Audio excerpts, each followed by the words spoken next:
From our studios in the Motor City, this is Autoline.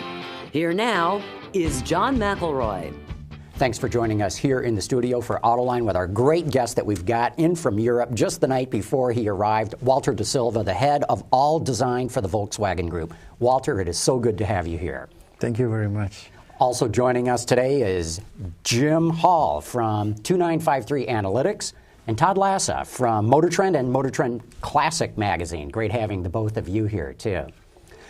Walter, one thing that astounds me and really is surprising about your job is you have so many brands to look at in the Volkswagen Group, something like 8 different brands. Yes. How do you keep everything separate so that you don't start crossing over and all these cars start to look the same? No, of course. In Volkswagen Group, we have 8 brands. Volkswagen Commercial Vehicle, Audi, and Skoda, and SEAT. And the luxury and sport brand like Bentley, Bugatti, Lamborghini, and Porsche. The design organization that is similar to the organization of the group is that each brand have a design center. A separate design center. Separate design, and is located in the region where the factory is. Lamborghini is in Sant'Agata, Audi is in Ingolstadt, SEAT in Barcelona, and Volkswagen, and so on. So that is very important. Our chief designer, that are very oriented designer, are good profession, of course, but also are for me like the ambassador for the brand. They have not only to design nice car, but have to also to interpret the DNA, the feeling of the brand. This is very important. The consideration in our group of the design is very, very important. And I'm very happy for this. The rule of concern, that is my rule, is because also I'm a designer. I don't like that they say me that I'm a manager. I'm a designer. My rule is to support the project, the model, to guarantee that the model in the different phase arrive to the presentation, and the delicate moment with my boss, that is the president, Professor Martin Winterkorn, and the chairman of the brand, to decide, to take the decision. And that is the very important, because you know, when you take a decision, you put a lot of money and you start to invest a lot of energy and money in a new car. That's very interesting because, as you know, most other companies have a central design studio or design operations, and even if they have different brands, they do it there. But your design studios are not only all over Europe, but even all over the world. Yeah, because all the design studios, like I said before, are located in the factories. But we have also other studios for the market, for instance. We have 2 studios in China, one in Shanghai and one in Changchun, one studio in Brazil for the South America market, and one studio in United States of America, in California, in Santa Monica. And these studios work in 2 different ways. In alternative to prepare in competition with the brand studio, or for front loading, let me say, work between the brand. Sometimes on the same platform we have to define different products for different brands, and we use this studio. And last and not least, we have also 2 small studios, one in downtown of Munich, and one in downtown of Braunschweig, where we do front loading and only advanced design and product design. So in totally the population is around 1,250 people, included the last design studio that we buy last year, that is Ital Design Giugiaro. Yeah. Ital Design and Giugiaro are very famous, and that was, I think, quite a coup for the Volkswagen Group to be able to buy that. Yeah, Giugiaro from the Golf 1 was not only a supplier, was a good friend in this long period, 37, 38 years. Everybody know Giugiaro, everybody know he's a guru of design. And I work a long time with him. And now, in the last 2 years, really, we are good friends. We have the same feeling, the same way to do design. And now that he's not so young, he still stay in the office on the model from the 8 in the morning until 8 in the night, every day. Yes, of course, fantastic. His son Fabrizio helped a lot him, of course, but I like the energy, I like the spirit of this guy, and we are doing a really good, excellent work together. Why Ital Design? Ital Design is strategic decision. I support a lot this decision in the board team, because our target in 2018 is to arrive to produce 10 millions of cars. No, this is the car. The planning is done in this way, and if you have to produce, you have to do the project before. Somehow, without the project, you can't produce. Because our idea is not to produce for a record or to have we are sure that we can take this record because we are sure, we are convinced that we can have the satisfaction of the customer. This is our claim. If the customer is satisfied, we can sell more cars. Mm-hmm. And Ital Design is a crucial because it's not only design, it's engineering, prototyping. It's full service. It's a full services. Will you be using Ital Design? Obviously, you would use it for some production programs, but will you do simply concepts the way the Carrozzeria used to do them with Ital Design? Yeah, is one of the discussion that we clarified immediately with Ital Design is to maintain the independence of the creativity of Ital Design. Ital Design also in Geneva Motor Show was included in our big area, but was separate like a brand. No, of course. And we would like, and we try in this way that Ital Design each year do a proposal, do advanced design, create ideas for the future. That is one of the important parts. The second part, they work in competition, or we work together with the chief designer of the brand. Which of your 8 brands is toughest to do? Is it Porsche, as we'd all assume from the outside? We have a lot of brands. Porsche is. I started to work with Porsche Design 2 years ago. More or less 1 year before the official in some project, and when you enter in Porsche, you have to take care. You have to say, "Pardon, I'm here," because it's really a special company, but high professionality. Also in design, Michael Mauer, I like very much. Is a very good designer. And now with the new management, I think that for him is like really to open the window, because we give him the opportunity to do a lot of projects. We declare that that the small SUV is decided. I will say that it's done. Okay. It's freeze and it's coming, and we are working on a lot of new projects because the potential of the Porsche brand is unbelievable, and we want to also with this brand we want to do the best sport and luxury car in the world. Well, plus you have a new 911 coming, and I presume that if you've been working with them for 2 years, you've had some influence on it. Yeah, no, the 911 was defined. The 911 in all the version, included the Spider and Targa, was defined. I work with Mauer in the fine-tuning to the definition of the car, but was defined. Well, and the 911's always been kind of defined, which is why I ask whether that might be the toughest brand. I mean, how do you keep redesigning the 911? To design the 911, the first is the respect. When 911 is 911, you don't have to do nothing. Right. If you do nothing, you do a good project. If you do something, you destroy the 911. Yeah. This is the risk.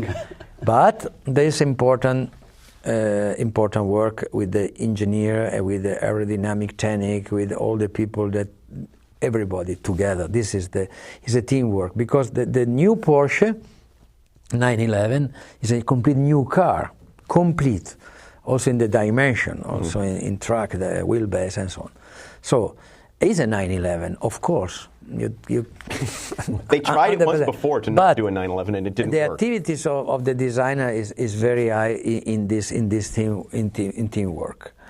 And 911 for us, like the Beetle. I don't know if you've seen the new Beetle. Yeah. The Beetle, the Golf, the design element on the architectural point of view, on the styling point of view, on the details, you cannot touch, because are iconic. Mm-hmm. Imagine the Golf. The Golf is 38 years, that is started 38 years ago. An old-timer car is after 30 years. So it means that Golf is really a part of the history of the car industries, no? Is for a long time bestseller car, benchmarking.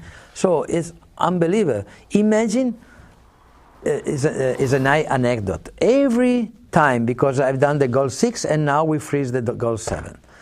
And every time that we start with the Golf project, marketing come to us and say, we want something different. and our answer say, okay, we do the Golf.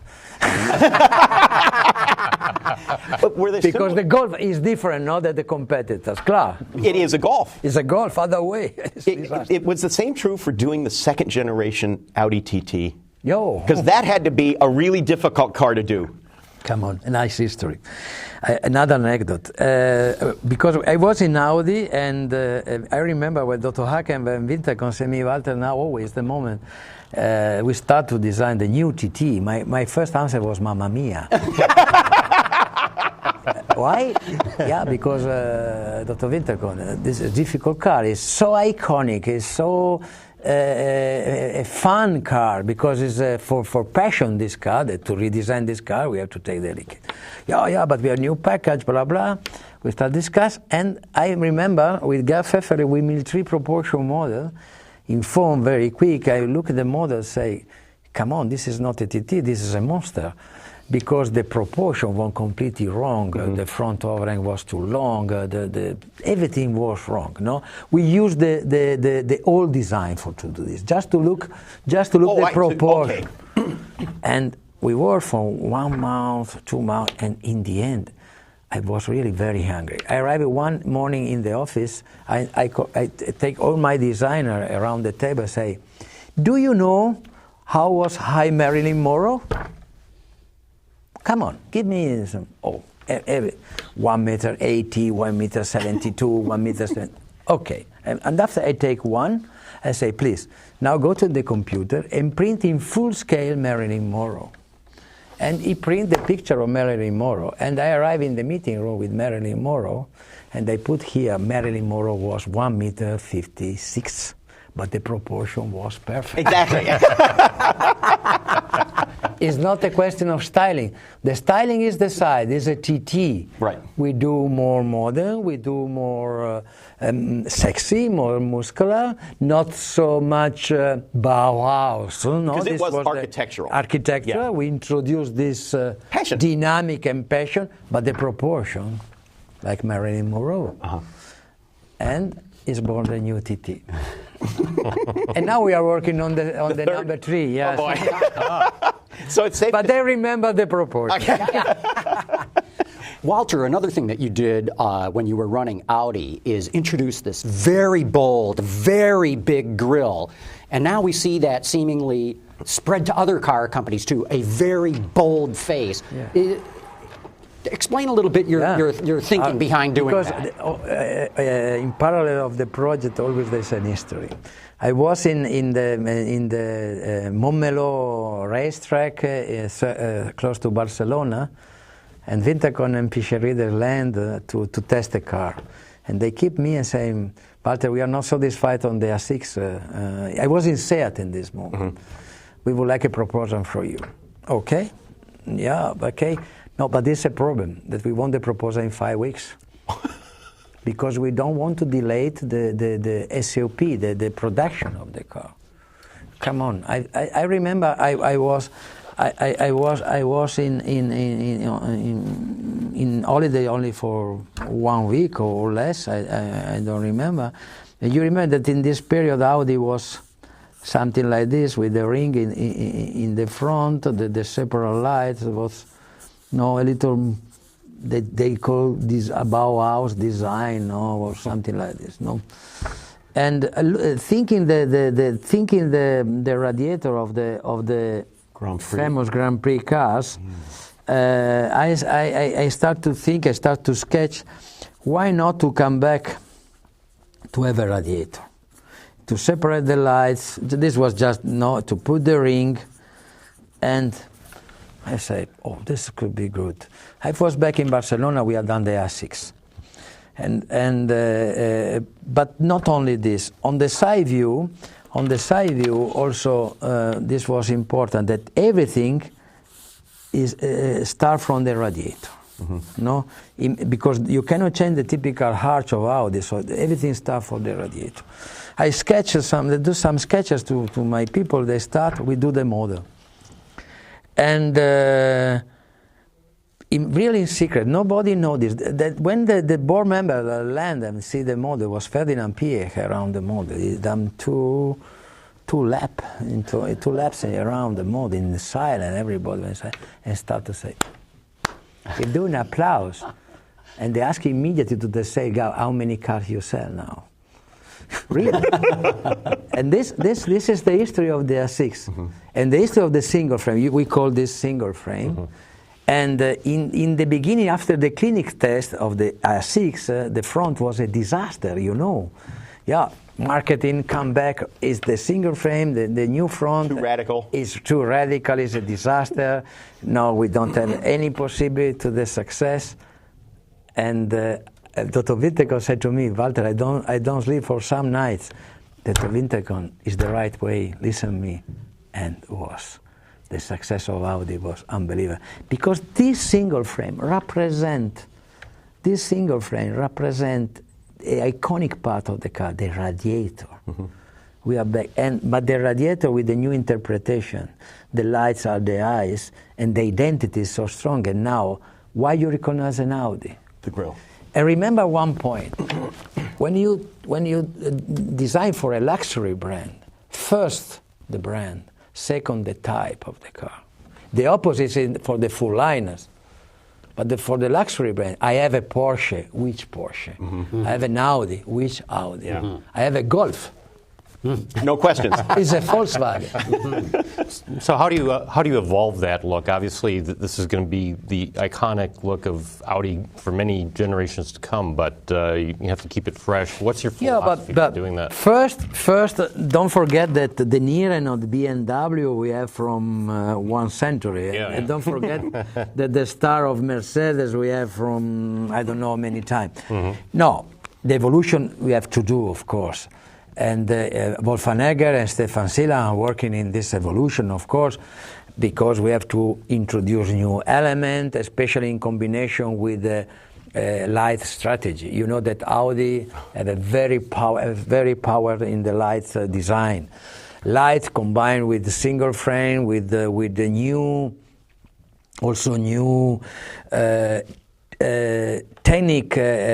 advanced technical components, because the radiators are in evolution. Well, yeah, you've already started to bevel the top edge. It's evolved just in this period of time. Yeah, the next evolution is to start from a single frame like this, to have this corner more faster. This is more or less the second step, step by step. But this is just the graphic. After we have also to the evolution in the grille, we have to do evolution. The front, the radiator is important, but the front is a combination with different elements. The lights, they give a big contribute in the Audi faces. So the new technology lamps then could allow you to do things to the grille down the road you wouldn't have done the other way. Because it works. It's how the whole combination works. For all the brand. Now, with the new technology, we can do what we want. The problem is to maintain the right cost, for the product. But when we have no limitation for the cost, you can you can imagine what we can do with the lights. Technology is unbelievable what we can do. The headlamp surface will be able to get much smaller, but depends. Smaller, we can do combination between different technology. We can, have you seen the Quattro Anniversario, that the lights move? Yeah. We can play it, go home, or when you, or daylights, or the light is, exterior, interior is a sort of environment around the car and inside the car that we want to, in the future, is a part of the feeling that you have of the car. It's not just like in the beginning to have light on the road. Design is always more and more and more sophisticated in this way. And the problem is to combine always the right technology, the right technique, and the right functionality with the right design. I've got a question. What is, of the vehicles you have been involved in the design of, what would you say is the most beautiful of the cars you've designed? Well, somebody does not agree with me. but for me, it's still stay the Audi A5 Coupe. Why the A5 Coupe? I have to. I love all my cars, it's normal, but the Alfa Romeo 156. Beautiful car. Oh, yeah. Stunning car. Because was also the car that gave me the opportunity to have for the first time the freedom to design a car, to do this new interpretation of Alfa Romeo, and the car is also today on the road, still stay good proportion, good design, and very sexy. But you prefer the A5. The Why? A5 is more sophisticated, more difficult and sophisticated in the surfaces, in the sculpture. And the history of A5 is something special for me, because to design a Gran Turismo for an Italian designer is something special. Only the famous 250 GT of Ferrari are the Gran Turismo. You know, yeah. When Wintercon, I remember the board member of Audi was to take the decision to go in production. I say in a side was everybody was happy. Okay, with that was a discussion aerodynamic. I said, beg your pardon, I don't freeze the model. Was a silence around me. Why? Because it's not. I don't feel good in my stomach. Wasn't right yet. And Winter saying, I give you other 2 weeks, no more. And I invite him 24th of December to see the model. And he come, you see the model, say, now I understand. But that's amazing that they let you have extra time, because in today's industry, it's boom, boom, boom, get it done, get it in the showroom. But for our boss, designer, he knows that is the key of the success. Because never the design process is finished. When we have the design freeze, our staff, our people start to do additional value of our design. They don't destroy the design model. They put additional value. The people from production, from tooling, from technique, from, let me say, vehicle dynamics. Mm-hmm. They know the culture of design, because design is culture, is so deep in our group. And our boss is the first fan of design. Every day, Dr. Wintercon is in design. Every day. Well, but is that... Wow. Is that 2 extra weeks you got something you would not have gotten had it been a sedan rather than a coupe? Sorry. If it had been a sedan instead of a coupe, do you think you would have still gotten the extra 2 weeks? It's not a question of which car is. If I don't feel that the car is good, it's my rule to say stop. Mm-hmm. It's my rule. Because depend of success or not is a high responsibility. Mm-hmm. I'm not a guy that if I see something that doesn't like, I say okay. No, of course there are. You know, in our group we have very difficult project, because it's much more easy to design an Audi R8 than to design a low cost small car for India. Yeah, really, because. One of in this discipline, design to cost is very important. So you have a lot of limitation. But if the model is decided, if you want to do this, I would like that the design result is 100% the best car. we believe that can compete in the first position. It's no sense to compete to arrive second, third, or fourth. You have to compete for the first position.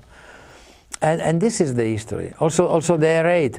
The R8, when we start design the R8, the commitment was very clear, no? We want to compete in this segment. I said, come on, but this segment we have Ferrari, Lamborghini, we have now Porsche.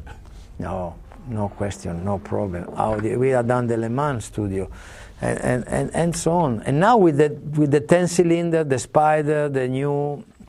Have you seen the A8? It's the first time that an Audi, because I have this feedback from Ferrari guys. And we need to wrap this up quick, so make the point. Yeah, they say, it's the first time that we have another competitor. This is the 10-cylinder, because, this is a super performance car. And with that, unfortunately, we have to wrap up this discussion. Walter De Silva, thank you so much for coming on, and we're going to have you sign these sketches that you made for us, too. Okay. And I have to thank Jim Hall and Todd Lassa, and thank all of you for having tuned in.